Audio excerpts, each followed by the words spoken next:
I remember being in college and paying for dinners in a credit card, that I should have just stayed home. Yeah. And there were moments in the beginning that I felt like, oh, we're all going now after church. I gotta go. And then I got to a point where I was like, it doesn't matter. I I have goals. Yeah. I have things that I'm working towards. I have expenses that I need to cover. And so I need to be able to say no.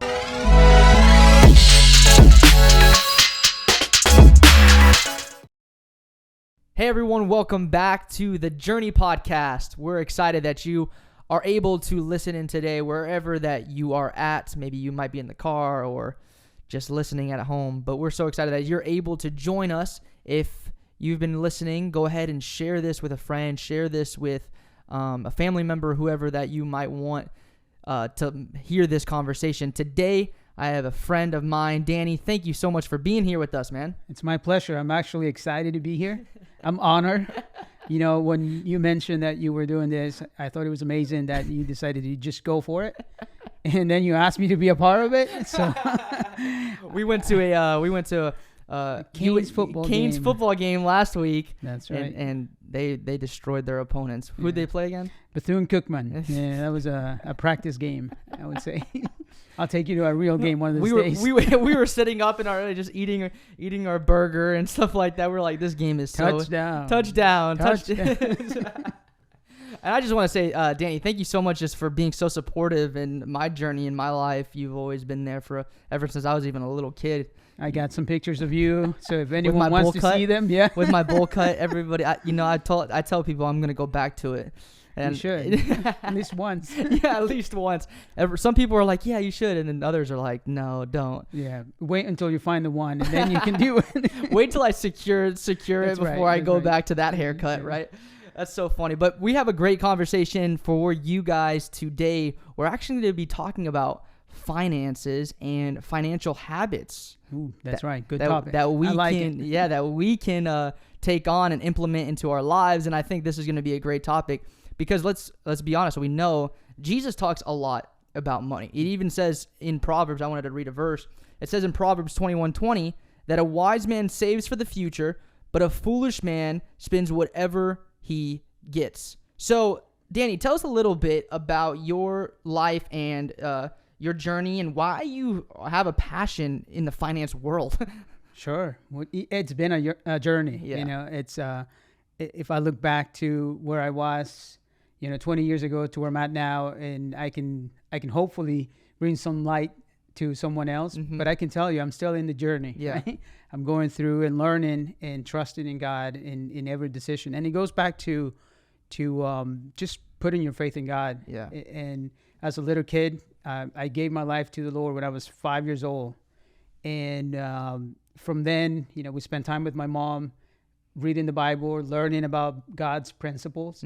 And one of the principles we learned was the principle of giving your 10% to the Lord. Yeah. As a young kid, I remember it was like a quarter. That was our 10%, from Did your parents, the allowance. My parents used to give me money to give. They're like, this is my money, but you give it to the offering. So this was from in the beginning, yes. But then it turned to, here's your allowance. Yeah, right? Yeah. And you should do this, right? And here's the scripture that tells you to do this. And then from that moment on, my siblings and I decided to just trust the Lord, right? So putting that quarter in the envelope, and it's funny because even I guess the pastor got a hold of it and used it in a sermon and all of that. Amazing. So it's been the realization that what, God owns everything, and we just need to come to Him with our needs, and we need to trust Him, and then we need to be obedient, right? What the verse was saying too, like you have to be able to trust the Lord. And just be obedient to whatever He's telling you to do. And take it forward to when we moved from El Salvador, right? Different culture, different economy. So how old were you? I was 17 years old. Wow. I was in high school. I was finishing my high school. I didn't want to move to America. I'm like, no, I got my friends here. 17. That's a hard age to transition from a culturally. I came in, and the people that was my age, I couldn't relate to. They were years ahead of where I was, at that age. So we came into America. We didn't know anything about anything, you know. So from there to trying to find a school to go to, I remember with my dad, we one day started reading what we needed to do and fill out forms to go to Broward Community College at the time. And didn't know how we were going to pay for it. You know, learned about financial aids at that moment. So I didn't have any idea. Right. Took a student loans. Yeah. You know, in my first 2 years at Broward College, I took student loans. I was working full time. Yeah. You know, so this time I'm working full time at a retail store. I'm making some good money, but we're immigrants. You know, so there's not enough money in the house to feed everyone, right? So I'm working and I'm taking my paycheck and helping out with my parents with whatever we could, right?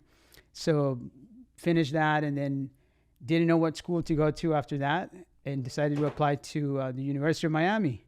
There we go. Canes, baby. Go Canes. I had no clue. Oh, this is a private university, you know, $30-something thousand a year. I didn't have that kind of money, right? So, you know, in faith, we prayed with my parents and pull out the application. It was $50. I remember that. And I remember because $50 was like, oh my gosh, it's $50 for the application. You know, what am I going to give up this week? kind just of thing. For the application. You're just like, for is the it application. even worth it?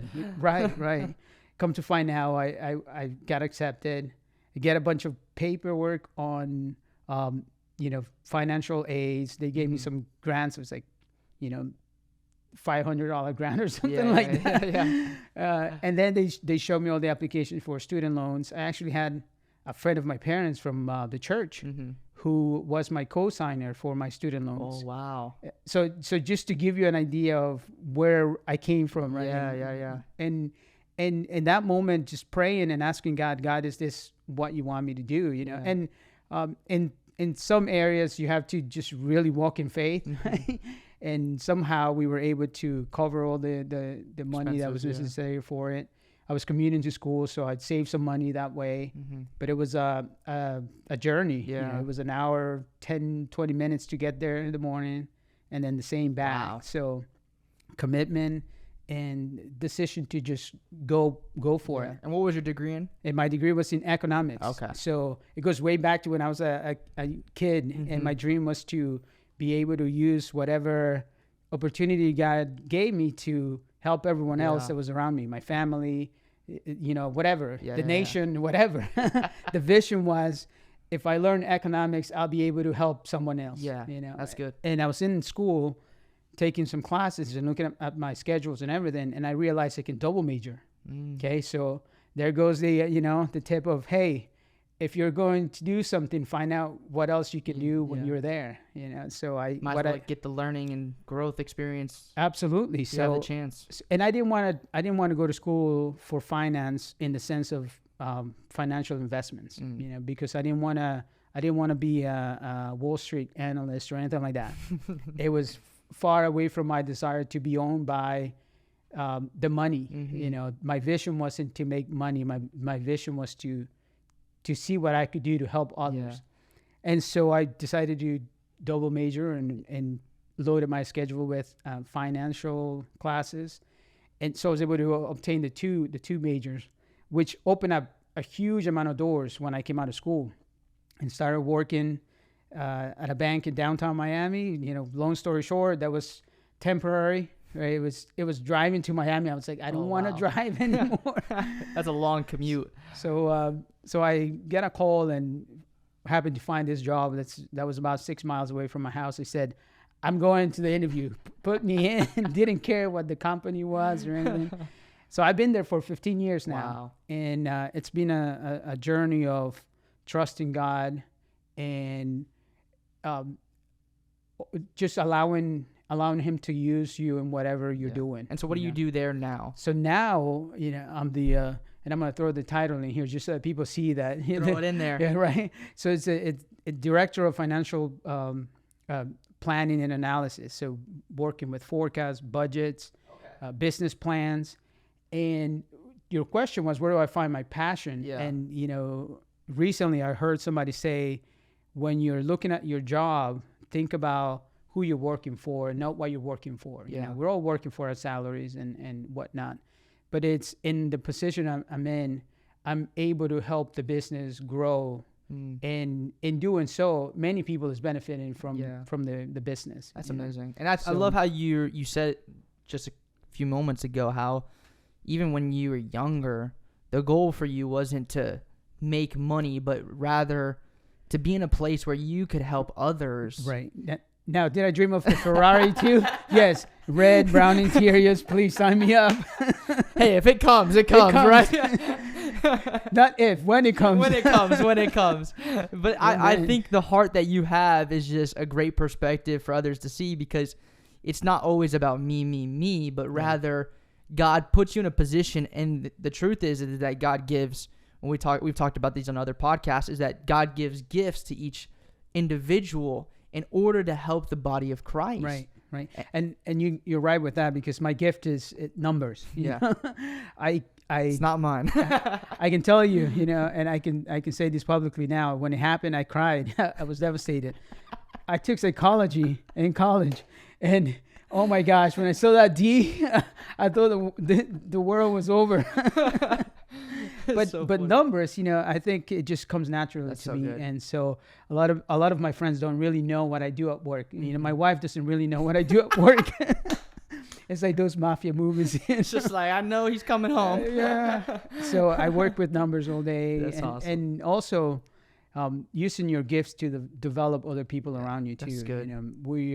It's not a competition. Yeah. Sometimes it feels like, especially when you're younger, that, I got to be better than. I make this much more than you. Right. I got this. And it's like running. I love running. Yeah. We were talking about running earlier, but in a race, everyone is in a different journey. You're running at your goal. Yeah. Everyone has different goals in that race, and somebody may be passing you, and that's the journey that they're in. That's a good. You're a little behind. It's taking more effort, but that's your journey. Yeah, so good. That's a good. So, thank you. That's a great analogy. I was like, oh my goodness. So it's the same with finance. I think it's and your talents. It's just teaching other people too, especially as you're starting to get more mature. I'm not gonna say older. Okay. Yeah. As you start to get more mature, you realize. I won't tell them your age. It's big 4-0, baby. I'm not afraid to say it. I'm not afraid. Hey, you definitely can run farther than me at 40 than I ever could. So. Yeah. So it's part of the consistency. Yeah. Right. And so when it comes to your finances, it's the same thing. Shannon, my wife, she's just like the Bible says, a suitable helper. Where in the sense that. There's no pressure, to be like the neighbor or anything like that. And you have to be in unity too, So if you're married, there's got to be unity. I'm gonna say this out loud. If you have 2 bank accounts and you're married, you need to check your heart, right? Yeah. Because it should be one. It should be one family, one unity. And if you're not, the people that you're hanging out will put pressure on you. I remember being in college and paying for dinners in a credit card, that I should have just stayed home. Yeah. And there were moments in the beginning that I felt like, we're all going now after church. I gotta go. And then I got to a point where I was like, it doesn't matter. I have goals. Yeah. I have things that I'm working towards. I have expenses that I need to cover. And so I need to be able to say no. It's hard, because you feel like you're missing out, right? And it's you kids know this nowadays, right? The fear of missing out. Yeah, you talk about FOMO. it all the time. And it's just realizing that there will be time for that. Yeah. And so as we got married, and I had college debt, significant amount, right?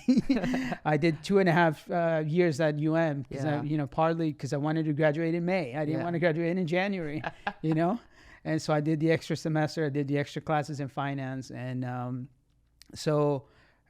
when we got married, there was, those things. There was credit card debt that we had piled up that was unnecessary. It wasn't crazy like some people, $10,000 a night. It wasn't anything like that. Yeah. But my student loans were huge. Yeah. And when I graduated, right, the catch is this. And for those of you who are considering getting private student loans, you gotta be mindful of this, that the moment you graduate, you have 6 months to start making payments.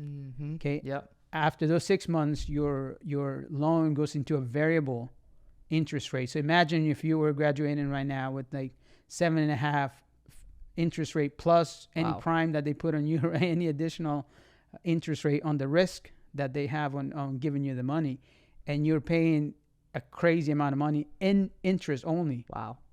So for about I would say almost 5 years after graduating, maybe more, all I was making was payments to the interest rate. Jeez. Okay. So I essentially double the amount of the loans that I had in those 5 years, because I paid about what I owed, but it wasn't touching the principal. And I love what you're hitting on right now, because I actually, when I was doing some research for our conversation today, I saw a study that was done, that they did a study that they interviewed like about 100,000 freshmen coming into college, and they didn't know basic information on financial decisions that they have to make.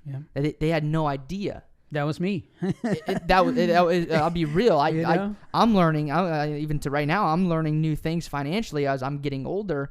But at 18 years old, those things, they latch onto you right away.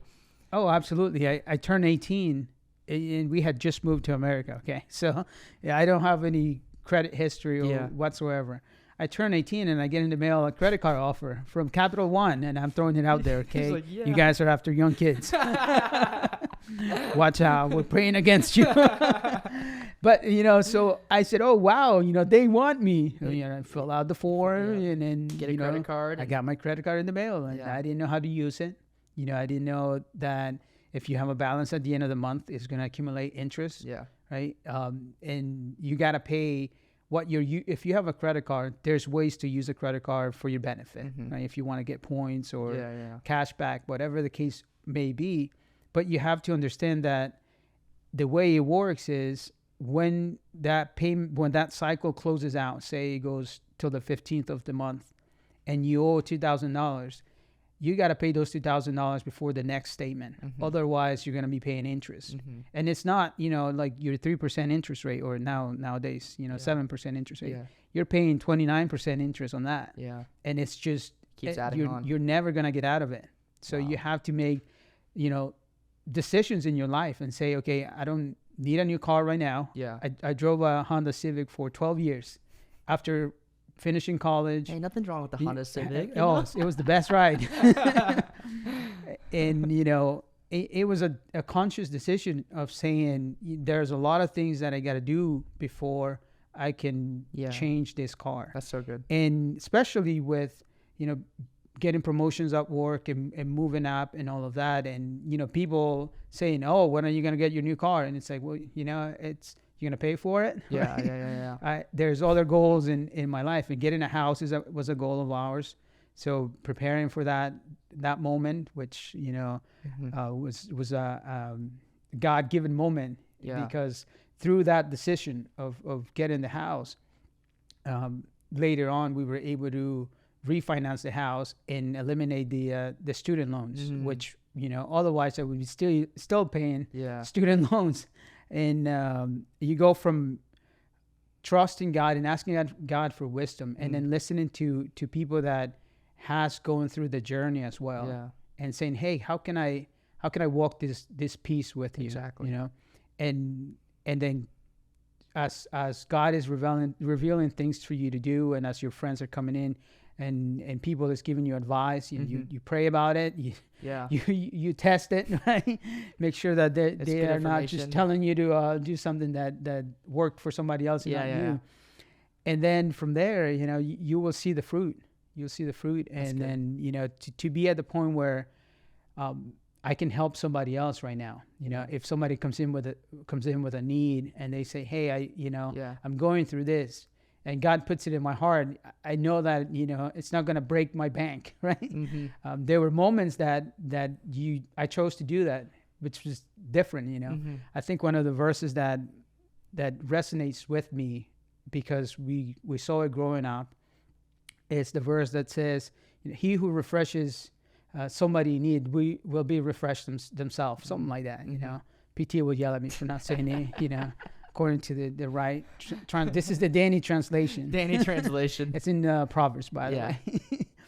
and it's realizing that the need that you may have right now, which is big and it's real, right, may not be as important as helping somebody else at the moment. You know, you don't know how difficult the journey is for somebody else. You know, and the fact that they open up about a need sometimes it gives you that opportunity, especially when it comes to finance and like people being vulnerable about those things. Right. Know? So it's just realizing, hey, I can do something. You know, I can wait one more month for whatever I was saving for and help this person out. So I want to hit on two different things, because while we're talking about finance, I want to hit on two areas. We talked about how young adults, they are kind of pressured to make a lot of financial decisions when they're younger.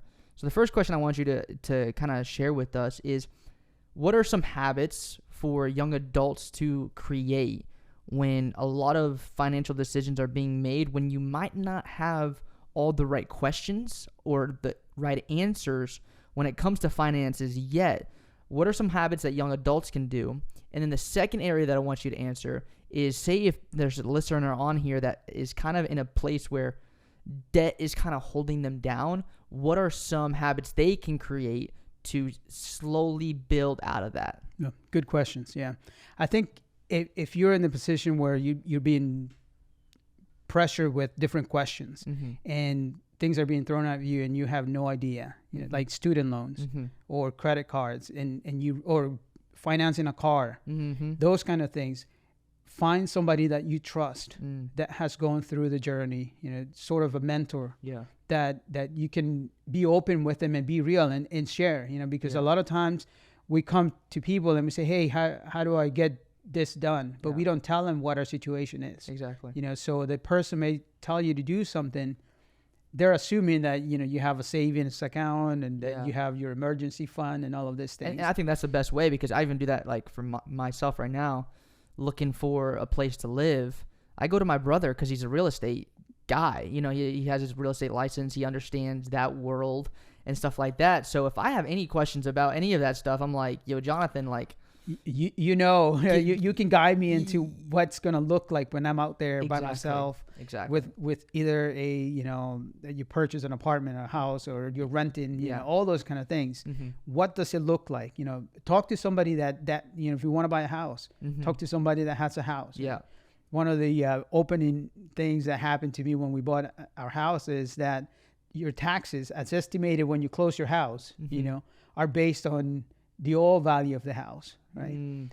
As soon as the next tax cycle comes on, your house, because you went through a transaction, now the county can reassess the value of your house. And so it goes up. So say the owner was paying $3,000 in taxes, which I know that's unheard of nowadays, right? The next year, when it's your time to be reassessed, the value of the house and therefore your taxes, and it jumps to like $5,000. That's $2,000 that you didn't have in your budget, and you didn't know.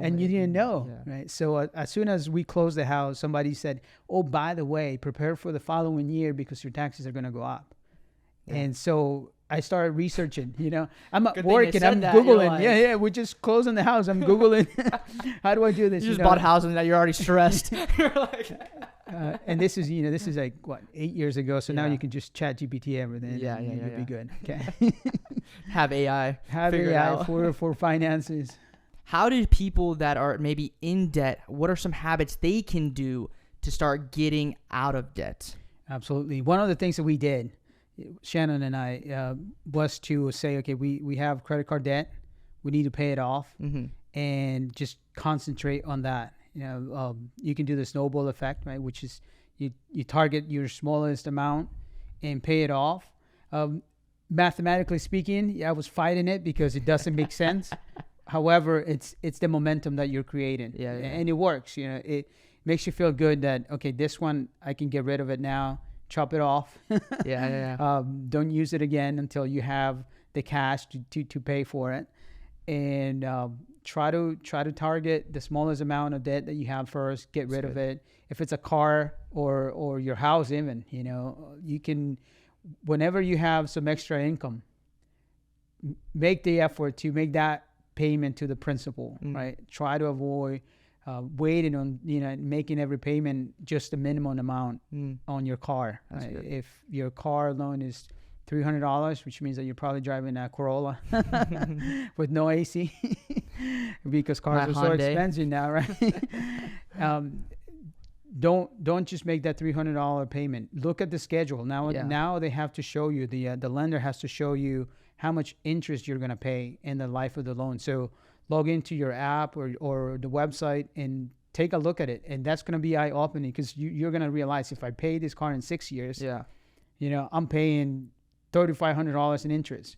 Okay, what can I do to pay it in 5 years or in 4 years or in 3 years? And then the other thing is, before you get into debt, negotiate. Negotiate hard. But those would be some practical things that I would suggest. That's so good. And I think this has been such a blessing and fruitful conversation, because, like we said at the beginning, God cares about how we manage our money.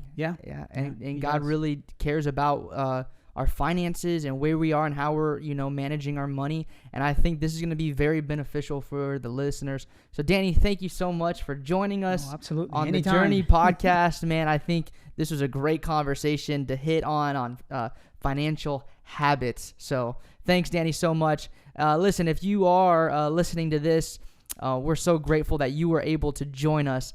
But we're going to keep going forward. We'll see you next week on the Journey podcast.